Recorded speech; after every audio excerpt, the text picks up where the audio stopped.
भक्तों हर हर महादेव। आइए रामायण नित्य पाठ्यक्रम में रामायण की चौपाइयों का गायन करें, उनका भावार्थ समझें। पिछले भाग में हमने गाया कि प्रभु श्री रामचंद्र जी प्रवर्सन पर्वत पर अपनी कुटिया बनाकर निवास करते हैं। आइए आगे क्रम में हम चौपाइयों का गायन करें, उनका भावार्थ समझें।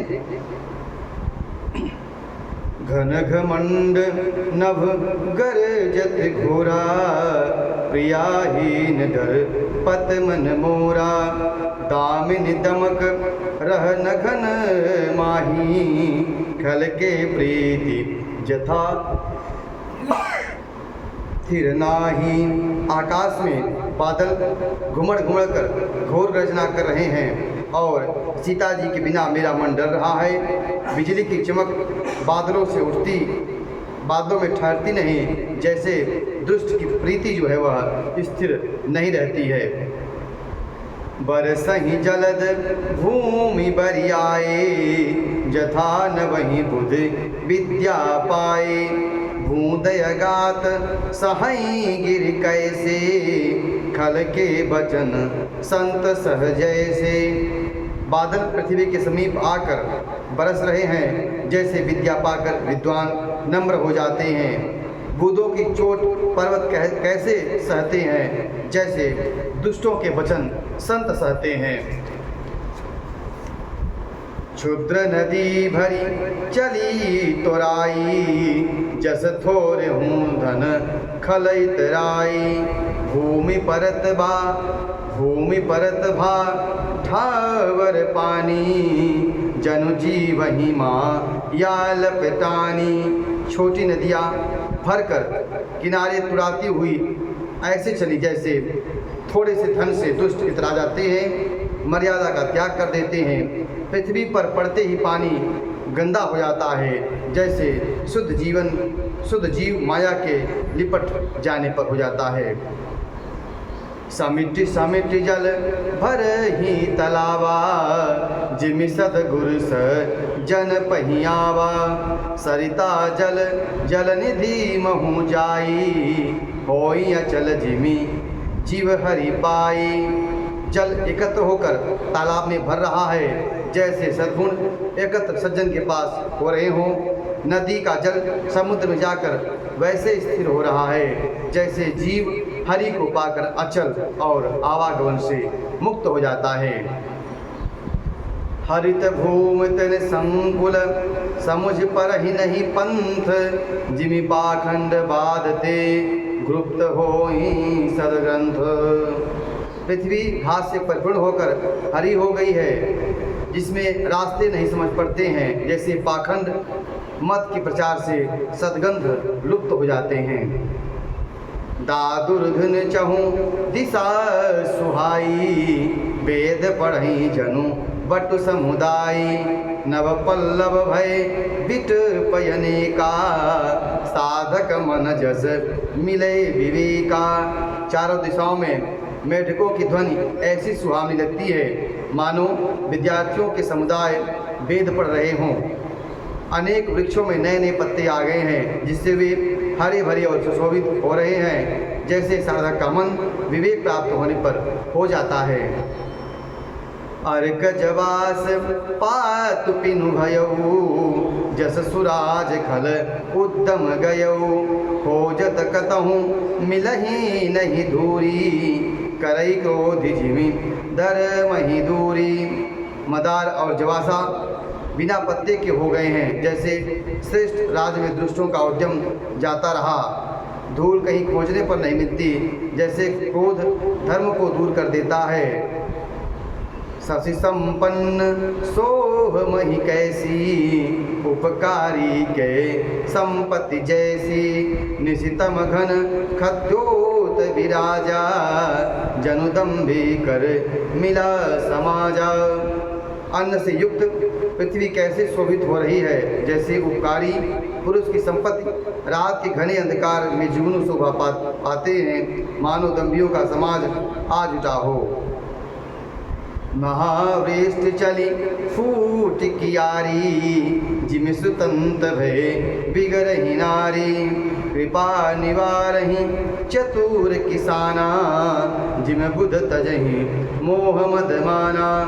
भारी वर्षा से खेतों की क्यारियाँ फूट चली हैं, जैसे स्वतंत्र होने पर स्त्रियाँ बिगड़ जाती हैं। चतुर किसान खेतों को निरा रहे हैं, जैसे विद्वान लोग मोह मद और मान का त्याग कर देते हैं। देखियत चक्र बाक खगनाही, कल ही पाए जिमि धर्म पराही। ऊसर बरसई तृण नहीं जामा, जिमि हर जन हिय उपजन कामा। चक्रवात पक्षी दिखाई नहीं दे रहे हैं, जैसे कलयुग को पाकर धर्म भाग जाते हैं। ऊसर में वर्षा होती है पर वहाँ घास तक नहीं उगती है, जैसे हरिभक्त के हृदय में काम नहीं उत्पन्न होता है। विविध जंत संकुल मही राजा, प्रजा बाढ़ झिमी पाई सुराजा। जहाँ तह रहे फतिक थकी नाना, जिम इंद्रिय गण उपजे ज्ञाना। पृथ्वी अनेक तरह के जीवों से भरी हुई उस तरह शोभायमान है, जैसे सुराज पाकर प्रजा की वृद्धि होती है। जहाँ तहाँ अनेक पथिक थक कर ठहरे हुए हैं, जैसे ज्ञान उत्पन्न होने पर इंद्रियाँ शिथिल होकर विषयों की ओर जाना छोड़ देती हैं। कबहु प्रलव बह मारुत, जह तह मेघ बिलाही। जिम कपूत के उपजे कुलसधर मन साही। कभी कभी वायु बड़े वेग से चलती है, जिससे बादल जहाँ तहाँ गायब हो जाते हैं। जैसे कुपुत्र के उत्पन्न होने से कुल के उत्तम धर्म आचरण सब बिगड़ जाते हैं, नष्ट हो जाते हैं। कवहु दिवस मह निबिड़े तम, कवहु प्रगट पतंग। बिनसई उपजय ज्ञान जिमी, पाए कुसंग सुसंग।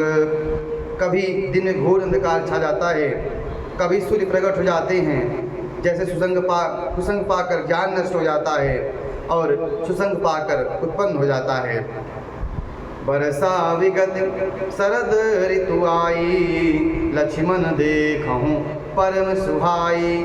फूले काश सकल मही छाई, जनु पर साकृत प्रगट बुढ़ाई।